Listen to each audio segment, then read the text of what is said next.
হে আমার ভাইও, রাব্বি কারীম বলতেছেন উলাইকা আল্লাযিনা আমানু ওয়া আমিলুস সলিহাত, যারা ঈমান আনবে এবং নেক আমল করবে। দুইটা কাজ। আজকে যারা বলে ঈমান থাকতে চলবে, আমল লাগবে না, এরে নাফরমান, তোর কপাল খারাপ, তোর কপাল খারাপ, তুই জাহান্নামে ঢুকবি, তুই জাহান্নামে ঢুকবি যদি ঈমান থাকে। জান্নাতে ঢুকতে হলে সর্বপ্রথম যদি জান্নাতে হাসর মাঠ থেকে যদি সরাসরি জান্নাতে প্রবেশ করতে হয়, আল্লাহ কি বলছে দেখো না কোরআনের মধ্যে, কোরআন খুলিয়া দেখো না। আল্লাহ বলছে ওয়াল্লাযিনা আমানু, যারা ঈমান আনছে, ওয়া আমিলুস সলিহাত, নেক আমল করছে। দুইটা কাজ, ঈমান এবং আমল, এই দুইটা কাজ যার মধ্যে পাওয়া যাবে, আল্লাহ বলছেন উলাইকা আসহাবুল জান্নাহ, তারা জান্নাতের মেহমান, জান্নাতের অধিবাসী। তাহলে আল্লাহ ভুল বললো না, তুমি ভুল বললা। আল্লাহ বলছে ঈমানও লাগবে, আমলও লাগবে, আর তুমি বলো ঈমান থাকতে চলবে, আমল লাগবে না। যে কথার ফুটি করে তুমি ঈমান নিয়ে ঘুরতেছো, নামাজ পড়তেছো না, সময় মতো নামাজে যাও না, ইসলামের বিধিবিধানের তোয়াক্কা তুমি করো না, নবীর সুন্নতের আমল তোমার মধ্যে নাই, ওয়াজিবের আমল নাই, ফরজের আমল নাই, নফল মুস্তাহাবের আমল তোমার মধ্যে নাই। তুমি মনে করছো আমি ইমানদার, আমি জান্নাতে চলে যাব। আরে জান্নাতে যাইবা তো ঠিক আছে, এই ইমানদার কোন প্রকারের জান্নাতি হবে? জাহান্নামের শাস্তি মুখের পরে নবীর শাফায়াতে তুমি জান্নাতে যাইবা। কিন্তু জান্নাতে যাওয়ার আগে যে তুমি জাহান্নামে প্রবেশ করবা, এই জাহান্নামের শাস্তি তুমি কতটুকু ভোগ করতে পারবে? এই শাস্তি ভোগ করার কতটুকু শক্তি ক্ষমতা তোমার আছে? হে আমার ভাইও, আল্লাহ তাআলা বলেন জান্নাতে যাইতে হলে দুইটা জিনিস দরকার, ঈমান এবং আমল। ঈমান এবং আমল। আর আমার নবী যে বলেন মান ক্বালা লা ইলাহা ইল্লাল্লাহ, যে ব্যক্তি লা ইলাহা ইল্লাল্লাহ বলবে, ফাকাদ দাখালাল জান্নাতা, সে জান্নাতের মধ্যে প্রবেশ করবে। তো আল্লাহর কথাটা আর নবীর কথার মধ্যে মিল হয়ে গেল। আল্লাহ বললেন ঈমান এবং আমল থাকলে, দুটার সমন্বয় যখন থাকবে, তোমার আমলের পাল্লা ভারী হয়ে যাবে। তুমি কাউসারের শরবত নবীর হাত মোবারক দেখাবে, বৃষ্টির গতিতে ফুলসেরাত পার হয়ে যাবে। এই ফুলসেরাত পার হয়ে জান্নাতের মধ্যে পৌঁছে যাবে। আর নবীজি বলছেন মান ক্বালা লা ইলাহা ইল্লাল্লাহ ফাকাদ দাখালাল জান্নাতা। নবীজি বলছে একটা মানুষ যদি লা ইলাহা ইল্লাল্লাহ মুহাম্মাদুর রাসূলুল্লাহ সাল্লাল্লাহু আলাইহি সাল্লাম পড়ে, আর এটার উপর বিশ্বাস রাখিয়া, শিরক মুক্ত থাকিয়া, শিরক বিদআত মুক্ত থাকিয়া যদি এই লোকটা মৃত্যুবরণ করে, আমল যদি তার কম হয়, তাহলে জাহান্নামের শাস্তি বুকের পরে আমি নবী তাকে শাফায়াত করে জান্নাতে একসময় নিয়ে যাব। এলো মান কানা লা ইলাহা ইল্লাল্লাহ ফাকাদ দাখালাল জান্নাহ। এর মানে এই নয় তুমি মুসলমান হইছো, ঈমানদার হইছো, আমল করছো না, তুমি সরাসরি জান্নাতে চলে যাবা। হ্যাঁ বলতে পারেন হুজুর, জান্নাতে তো যাওয়া যায় যদি ঈমান আছে, নবী শাফায়াত করবে। আর শাফায়াত করার জন্য নবীর কিছু কর্ম আছে, ওই কর্ম করলে নবী শাফায়াত করবেন। কিছু যেমন হাদিস শরীফের মধ্যে আছে, নবীজি বলছেন মান হাফিজা, যে ব্যক্তি হেফাজত করলো আরবাঈনা হাদিসান, 40টা হাদিস। নবীজি বলছেন আমার উম্মতের মধ্যে যে ব্যক্তি 40টা হাদিস মুখস্থ করলো, এই 40টা হাদিস মুখস্থ রাখিয়া যদি সে মৃত্যুবরণ করতে পারে, তাহলে আমি মুহাম্মদুর রাসূলুল্লাহ তাকে শাফায়াত করে জান্নাতে নিয়ে যাব। তাহলে নবীর শাফায়াত পাইতে হলে 40টা হাদিস মুখস্থ তোমার করা লাগবে।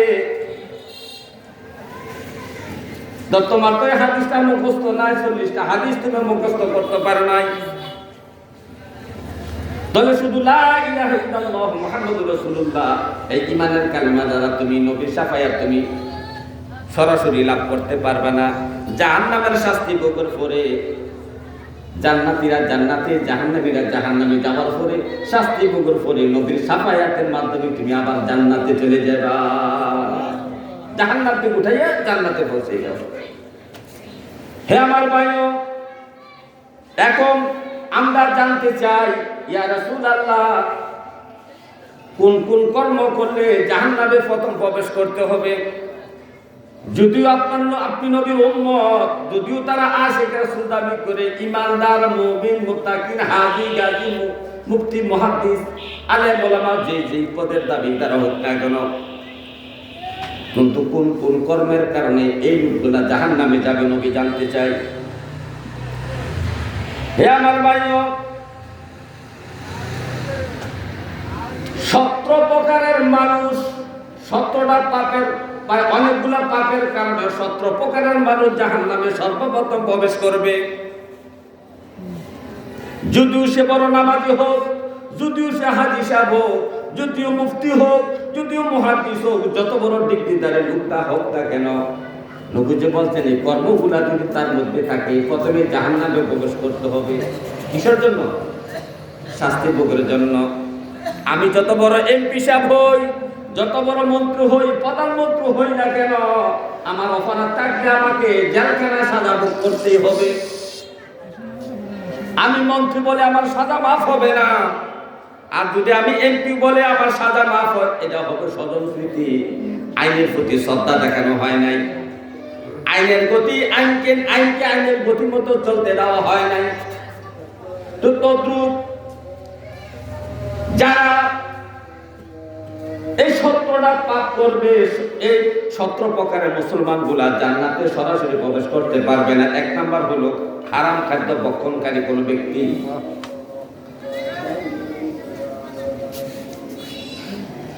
লা ইয়াদখুলুল জান্নাতা গুজিয়া বিল হারাম। নবীজির জবান মোবারকের দ্বারা বলছেন, নবীজির যে জবান মোবারকের দ্বারা আজকে আমরা আহলে সুন্নাত ওয়াল জামাতরা বিভিন্ন আমল, আখলাক, আকীদার বিষয়ে আমরা বিশ্বাস করি, যেই জবান মোবারকের দ্বারা নবী অন্যান্য হাদিসগুলো বর্ণনা করেছেন, এই হাদিসটা নবীর এই জবানের দ্বারা বলেছেন লা ইয়াদখুলুল জান্নাতা জাসাদুন গুজিয়া বিল হারাম। ওই ব্যক্তি জান্নাতে প্রবেশ করবে না যে ব্যক্তি হারাম খাবার খাইয়া দেহটা বানাইছে, হারাম খাবার খাইয়া জীবন যাপন করছে। এই খাইতের দ্বারা কি হয়? এই যে আপনি সকালবেলার খাবার খাইলেন, এই খাবারের দ্বারা আপনার শরীরের মধ্যে বিভিন্ন ভিটামিন পয়দা হয়, আপনার রক্ত, মাংস, গোশত এগুলাই খাদ্যের প্রোটিনের দ্বারা, খাদ্যের শক্তি দ্বারা আপনার এই দেহের শক্তি পরিচালিত হয়, দেহটা পরিচালিত হয়। আপনি যে খাবার খান, খাবারের মাধ্যমে আপনার শরীরে প্রতিদিন রক্ত পয়দা হচ্ছে। আবার এই রক্তটা একটা নির্দিষ্ট সময়ের রক্তটা পানিতে পরিণত হয়ে যায়। একটা মানুষের শরীরে প্রতিদিন অনেক অনেক রক্ত পয়দা হয়, আবার অনেক রক্ত পানিতে পরিণত হয়ে যায়। এটা হয় কিসের দ্বারা? খাদ্যের দ্বারা। আপনি খাবার খাইলে পায়খানা প্রস্রাব করা লাগে, খাবার না খাইলে পায়খানা প্রস্রাব করা লাগে না। তাহলে বোঝা গেল খাদ্যের দ্বারা দৈনিক দিন আপনার দেহটা গঠন হচ্ছে। আপনি মনে করবেন না যে এই দেহটা আপনি না খাইলেও দেহটা সব ঠিক থাকবে। আপনি একদিন সকাল থেকে আরেকদিন সকাল পর্যন্ত না খাইয়া দেখেন আপনার ওজন কমে যাবে। ওজন এতে বোঝা যায় খাদ্যের দ্বারা আপনার শরীর প্রতিদিনে গঠন হচ্ছে, খাদ্যের দ্বারা আপনার শরীরের সবকিছু ঠিক থাকতেছে আপনার খাদ্যের দ্বারা। হে আমার ভাইও, তো নবীজি বলছেন যারা এই হারাম খাবারের দ্বারাই দেহটা গঠন করলো, এই হারাম খাবার খাইলো প্রতিদিন, এই হারাম খাবারের দ্বারা তার দেহ, রক্ত, গোশত, মাংস, হাড়ি সবকিছু তার এই হারাম খাদ্যের দ্বারা গঠিত হইল।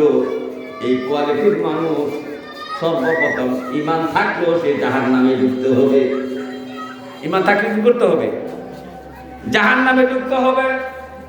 অথচ নবীজি বলছেন, মজার একটা বিষয়, নবীজি বলছেন আমি শাফায়াত করব বড় বড় গুনাহগারদেরকে, বড় বড় গুনাহগারদেরকে নবী শাফায়াত করবেন। কিন্তু হারাম খাবার খাওয়া কবিরা গুনাহ। তাহলে কোন কবিরার গুনাহ ব্যক্তিদেরকে নবী শাফায়াত করে জান্নাতে নিয়ে যাবেন হাসর মাঠ থেকে? শুধু এখানে যে কবিরা গুনার কথা বলা হয়েছে হারাম খাবার, এই হারাম খাবার এই কবিরা গুনার ব্যক্তিকে হাসর মাঠে নবী শাফায়াত করবে না, তাকে সরাসরি জাহান্নামে প্রবেশ করতে হবে। জাহান্নামের শাস্তি মুখের পরে আল্লাহর নবীর শাফায়াতের দ্বারা ওই ব্যক্তিরা আবার জান্নাতে প্রবেশ করবে। জোরে জোরে বলেন সুবহানাল্লাহ। তাহলে হারাম খাদ্য যারা খাবে,